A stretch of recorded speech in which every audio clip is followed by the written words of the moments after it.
সবাইকে আসসালামু আলাইকুম। Welcome back to the channel naturally Nafisa. আমি নাফিসা আপনাদেরকে ওয়েলকাম জানাচ্ছি কানাডার অটোয়া থেকে নতুন একটা ব্লগে। আজকে আপনাদের সাথে আমি শেয়ার করব আমার সেহরি রুটিনটা। সেহরির শেষ একটা ঘন্টা কিন্তু খুবই পিসফুল হয় এবং খুবই বরকতময় একটা সময়। ওই সময়ে সমস্ত দোয়া ইনশাআল্লাহ কবুল হয়। তো এবার সেহরিতে আমি কি খাচ্ছি, আমার সেহরি রুটিনটা আলহামদুলিল্লাহ আমি বলতে পারেন যে রপ্ত করে ফেলেছি। তো সেহরি রুটিনটা আপনাদের সাথে শেয়ার করব, কারণ আপনারা কমেন্টে লিখেছিলেন যে সেহরি রুটিন যেন আমি শেয়ার করি। আরও শেয়ার করব কানাডার মসজিদগুলোতে কিভাবে বিভিন্ন দেশি মুসলিমরা নিজেদের মধ্যে ইফতার শেয়ার করে। মসজিদ থেকে তো ইফতার দেয়াই হয়, তারপরও অনেকেই ইফতার নিয়ে আসে এবং সবার মধ্যে ডিস্ট্রিবিউট করে, শেয়ার করে। ইফতারের পর থেকে তারাবি পর্যন্ত মসজিদে আমরা কিভাবে আমাদের টাইমটা স্পেন্ড করি সবকিছু আপনাদের সাথে গল্প করব। মসজিদে কিভাবে ফান্ড রেইজ করা হয়, মানে টাকা উঠানো হয় একটা উৎসব মুখর পরিবেশে, সেটাও আপনাদের সাথে শেয়ার করব। 3 থেকে 4 মিনিটে কিভাবে পারফেক্ট ওয়াটার পোচ বানাবেন সেই টিপস সহ শেয়ার করব আরও কিছু মজার এবং কম সময়, মানে আন্ডার 20 মিনিটস রেসিপি। আমি বানিয়েছিলাম চিকেন আলফ্রেদো পাস্তা, এত মজা হয়েছিল যে রেস্টুরেন্টের পাস্তা থেকেও 1000 টাইমস বেটার। কোনো রকম ময়দা ছাড়া সামান্য একটু ফেটা চিজ দিয়ে আমি এত হেলদি একটা পাস্তা বানিয়েছি। Stay tune with the blog.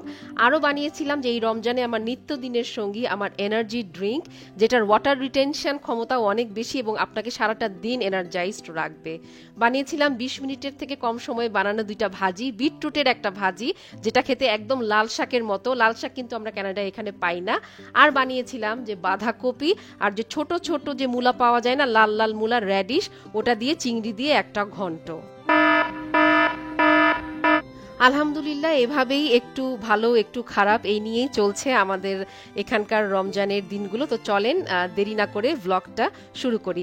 যারা আমাকে নতুন দেখছেন আমার চ্যানেলটা প্লিজ সাবস্ক্রাইব করে দিবেন। ফেসবুক, ইউটিউব, ইনস্টাগ্রাম সবকিছুতেই আমার আইডি সেম, ন্যাচারালি নাফিসা। বেশি বেশি কমেন্ট করবেন, আপনাদের কমেন্ট পড়তে আমার অনেক ভালো লাগে। মসজিদে ইফতার খোলার জন্য খেজুর দেয়, কিছু ফ্রুটস দেয়, পানি দেয়, মিল্ক, তারপরে মাঝে মাঝে জুসও দেয়। এরপরে আমরা মাগরিবের নামাজ পড়ি, তারপরে রাতের ডিনার দেয়া হয়। তো অনেকেই করে যে ইফতারে বিভিন্ন রকম খাবার নিয়ে আসে এবং সবার সাথে শেয়ার করে। যেমন আমার ফ্রেন্ড এখানে নিয়ে আসছে বাসবুসা, এটা ইয়েমেনি বাসবুসা বলতে পারেন, একটু ডিফারেন্ট ছিল। অনেক রকমের নাটস ছিল, পিনাটস, তারপরে ওয়াটারমেলন সিডস। আর এখানে আমি মেপল সিরাপ ড্রিজেল করছি। এই বাসবুসাটা নাকি ওরা এরকম মেপল সিরাপ দিয়ে খায়। ময়েস্ট ছিল কেকটা ভিতরে, কারণ এই যে সিরাপ ড্রিজেল করেছি। আর একটু ডিফারেন্ট ছিল, একটু হলুদ হলুদ ফ্লেভার আসছিল। এটা ছিল সোমালিয়ান একটা ডেজার্ট, এটার নাম কাকা। বাংলাদেশি সুজির পিঠার সাথে এটার মিল ছিল। অনেক কয়েকটা দিনের ক্লিপ আমি একটু একটু করে জোড়া লাগিয়ে আজকের ব্লগটা বানিয়েছি, যেন আপনাদেরকে একটা আইডিয়া দিতে পারি আমাদের ইফতারের পর থেকে তারাবি পর্যন্ত মসজিদের এনভায়রনমেন্টটা কেমন থাকে। একদিন আমাদের ইফতার দিয়েছিল এই আফগান পোলাও, ল্যাম্ব আফগান পোলাও। মাংসটা একদম দমে দিয়ে রান্না করে, অনেকটাই আমাদের কাচ্চি বিরিয়ানির মতো, বাট মশলা অনেক কম থাকে, একটু ব্ল্যান্ড হয়। এটা হলো একটা হালুয়া, ইয়েমেনি হালুয়া, আমার ফ্রেন্ড আবার নিয়ে আসছে। ওরা এটা নাকি বানিয়েছে ময়দা, তারপরে জাফরান, তারপরে বিভিন্ন রকম নাটস, সিসামি সিড, ওই সাদা তিল দিয়ে। তো খালি খালিও নাকি ওরা খায় হালুয়ার মতো করে, আবার এইভাবে বিস্কিটের ভিতরে দিয়ে, স্যান্ডউইচ বিস্কিট বলে এটাকে, এভাবেও নাকি খায়। খুবই ফেমাস নাকি ডেজার্ট এটা, একটু গরম করে ওরা দুধ বা চায়ের সাথে খায়। আমার জন্য এত বড় ডিশ নিয়ে আসছে, আমি সবার সাথে শেয়ার করেছি। অ্যান্ড আসলেই মানে খুবই একটা লাইট সুইট, ভালো লাগছিল মানে বিস্কিটটা খেতে। এখন বাসায় চলে এসেছি তারাবি নামাজের পর, এসেই আমি আমার এনার্জি ড্রিঙ্ক চাটা বসাই দিব। তার আগে ভাবলাম যে একটা আমার কচুরি বা বোরেক বা প্যাটিস আমি বেক করে নেই। ফেসবুকে আপনারা এত পছন্দ করেছেন আমার এই চিকেন কচুরি রেসিপিটা, প্রায় 2 লাখেরও ভিউ এসেছে এবং 200টার বেশি শেয়ার করেছেন আপনারা। Thank you so much, do try that recipe. আমার লাস্ট ব্লগে আমি দিয়েছি, আসলে অনেক মজা। মসজিদ থেকে এসেই ইউজুয়ালি আমি ডিনারটা করে ফেলি, তবে আজকে অনেক বেশি খিদা লেগে গিয়েছিল তাই কাচুরিটা খেয়ে নিলাম। ওয়াটার পোচের পারফেক্ট টিপস আমি একটু পরেই শেয়ার করছি। প্রতিদিন আমি ডিম খাই রাতের বেলা। এখন চলেন আমার চাটা বানায় ফেলি। এখানে আমি নিয়েছি আদা আর নিয়েছি কাঁচা হলুদ। এই কাঁচা হলুদটা কিন্তু আপনি ওয়ালমার্ট থেকে কিনতে পারবেন, মেট্রো থেকেও কিনতে পারবেন, অথবা যে কোনো সাউথ এশিয়ান গ্রোসারি স্টোরে। যে দেখেন হলুদগুলো দেখতেও কিন্তু আদার মতো মনে হয়, এবং চিকন আদা নেয়ার ট্রাই করবেন। আমি সবসময় মেট্রো থেকে আদা কিনি, ওই রকম চিকন চিকন আদা দিয়ে চা খেতেও কিন্তু খুবই ভালো লাগে। মশলার মধ্যে বেশি করে নিয়েছি আমি ফেনেল সিডস মানে মৌরি আর হলো দারচিনি, এই দুটো মেইন ইনগ্রিডিয়েন্ট। আরও নিয়েছি আমি লং আর গোলমরিচ। গোলমরিচ আর হলুদ নাকি একসাথে অ্যাক্টিভেট হয়। হলুদের তো মানে অসাধারণ গুণ, অনেক রোগ প্রতিরোধ ক্ষমতা, এবং আমি নিজেই এই ড্রিঙ্কটা খেয়ে অনেক উপকার পেয়েছি। এটা ধরেন শুধু এনার্জি বুস্টার না, এটা একটা ইমিউনিটি বুস্টারও। আমার এই শীতে আলহামদুলিল্লাহ আমি অসুখে পড়ি নাই।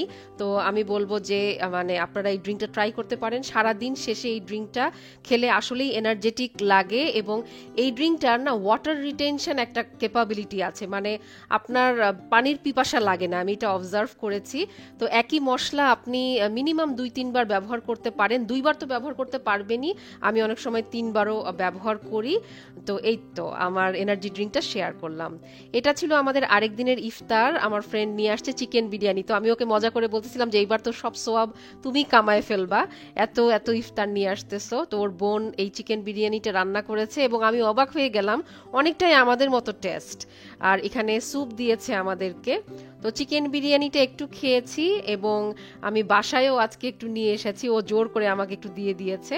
তো আর আমাদের আজকে ইফতারে দিয়েছিল এরকম একটা রাইস, তারপরে একটু মাংস, একটু তরকারি, খুবই মিনিমাল। আমি বলেছি আমার লাস্ট ব্লগে ইফতার আসলে মসজিদে খুবই কম দেয়, অ্যান্ড দিস ইজ পারফেক্ট, কারণ আমাদেরকে এখনও প্রায় 2-3 ঘন্টা মসজিদে থাকতে হবে, আর প্রায় 1.5 ঘন্টার মতো নামাজ হবে। তো ডেজার্ট সেই দিন খুবই ভালো ছিল, তো আমি একটু পারমিশন নিয়ে ভিডিও করলাম। দেখেন অনেক রকমের কাপ কেকস, তারপরে মিডল ইস্টার্ন বাসবুসা থাকেই, সবসময় থাকে। আর চাটা তো আসলে খুবই রিফ্রেশিং, সবারই যারা আমাদের চায়ের নেশা আছে ইফতারের পর তো চা লাগবেই। এরপরে আমরা উপরে চলে আসছি, এখন আমরা তারাবির জন্য ওয়েট করছি। সবাই সবার মতো নামাজ পড়ছে বা কোরআন শরীফ পড়ছে, দোয়া দরুদ পড়ছে। মসজিদে খুবই সুন্দর মেয়েদের জন্য আলাদা অজুর ব্যবস্থা রয়েছে, ওয়াশরুম রয়েছে, তো আপনি ইফতারের পর ওয়াশরুমে যেতে পারেন, অজু করতে পারেন। এই যে চকলেট, পানি, এগুলো সবাই ডিস্ট্রিবিউট করে।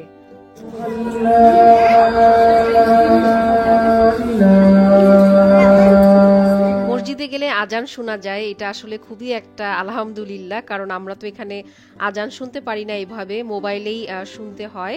আর ইদানিং আমার অ্যাপের মধ্যে ফুল আজান হয় না। আপনারা কোন অ্যাপটা ইউজ করেন আমাকে কমেন্টে একটু জানাবেন। তো আমি সবজিগুলো অর্ধেক কেটে গিয়েছি, এটা দেখেন যে র্যাডিশ থাকে না, ছোট ছোট মূলা সালাদে ব্যবহার করে, ওগুলো আমি কেটে রেখে গিয়েছি। আজকে উইকেন্ড, আমাকে রান্না করতে হবে, আজকে স্যাটারডে নাইট। এই যে দেখেন আমার ফ্রেন্ড আমাকে একটু করে বিরিয়ানি দিয়ে দিয়েছে, কারণ আজকে আমার বাসায় রান্না ছিল না, তো ভাগ্যিস আমি আজকে একটু খাবার আমার রিজিকে ছিল, আমি নিয়ে এসেছি। তো এটা আমি একটু খাবো, অ্যান্ড এই যে আমার ডেজার্টটাও আমি নিয়ে এসেছি, একটু খেজুর, আমি খেতে পারি নাই তো নিয়ে আসছি।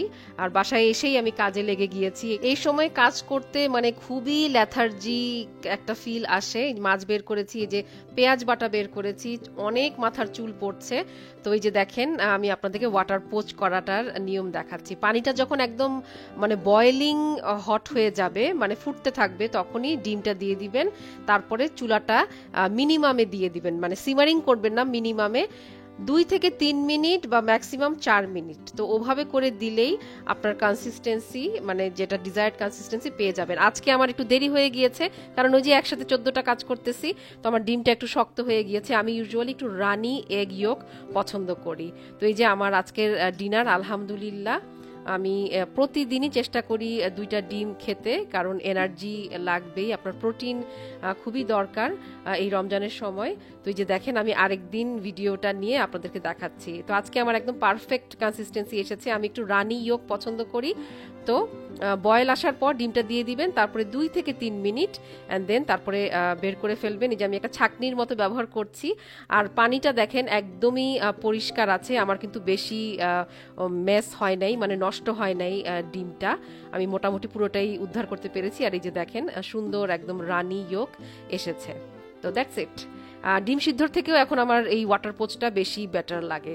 তো আমি এখন ডিনারের পর ভাবলাম যে একটু কাজ করি, আসলে কাজ করতে ইচ্ছা করতেছে না। মুরগির মাংস বের করে রাখছি ফ্রিজে, ভাবছিলাম যে শর্মার বানাবো, রোজার সময় খালি মনে হয় এটা খাবো ওইটা খাবো, আসলে খাওয়া কিন্তু কিছুই হয় না। ম্যারিনেট করে আমি এখন ফ্রিজারে রেখে দিব, পরে লাগবে। এই যে দেখেন ম্যারিনেশনের মধ্যে কিন্তু আমি একটা লেবু মানে আস্তা সহ দিয়ে দিয়েছি, এই লেবুটা সহই আমি ফ্রিজারে রেখে দিব।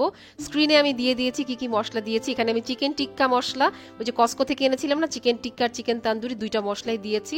একটু ঝাল ঝাল করে ম্যারিনেট করব, শর্মা করে খাবো ইনশাল্লাহ পরে। তো যে দেখেন র্যাডিশগুলো কেটে রেখেছি, ছোট ছোট মূলা যেগুলো সালাদে ব্যবহার করা হয়। আর এই যেখানে আলু আমি সুন্দর করে কেটে ভিজিয়ে রেখেছি। অ্যান্ড তারপরে এসে আমি এই বাকি সবজিগুলো কেটে নিয়েছি। আজকে একটা বড় করে ভাজি বানাবো ভাবছি। বাঁধাকপি নিয়েছি, পেঁয়াজ, তারপরে যে বিটরুটটা আমি পিল করেছি, সব কিছুর জন্য আমি ব্যবহার করব আজকে আমার এই চপার, যেন তাড়াতাড়ি হয়ে যায়। এতটুকু কাজ করার পর আমার শরীরে আর কুলাচ্ছিল না, আমি ঘুমিয়ে গিয়েছি। আদারওয়াইজ আমি সেহরির 1 ঘন্টা আগে উঠতে পারবো না। চেষ্টা করবেন সেহরির 1 ঘন্টা আগে উঠতে, তখন বেশি করে আপনি নামাজ পড়বেন, তাহাজ্জুদে নামাজ পড়বেন, দোয়া কালাম পড়বেন, দোয়ার লিস্ট বানিয়ে রাখতে পারেন, মোবাইলে স্ক্রিনশট নিয়ে রাখতে পারেন। ওই সময় আপনি যেই দোয়া করবেন ইনশাল্লাহ আপনার দোয়া কবুল হবে। এই বছর আলহামদুলিল্লাহ দই, খেজুর আর এই হলুদ চা, এটাই আমার সেহরি। আজকে থেকে আমাদের আবার ওই যে ডেলাইট সেভিংস এর জন্য সময়টা আগায় গেল। তো এখন 1 ঘন্টা আগায় গেছে, মানে এখন 6টা বাজে। গতকাল পর্যন্ত আমাদের মানে সেহরি শেষ হইতো 5টায়, সকাল 5টায়, আর ইফতার হইতো সন্ধ্যা 6টায়। এখন হবে ইফতার সন্ধ্যা 7টায়, আর এই যে এখন 6টা বাজে, ফজরের আজান পড়ে গেছে, আমাদের সেহরি শেষ। তো সেম টাইম সেমই।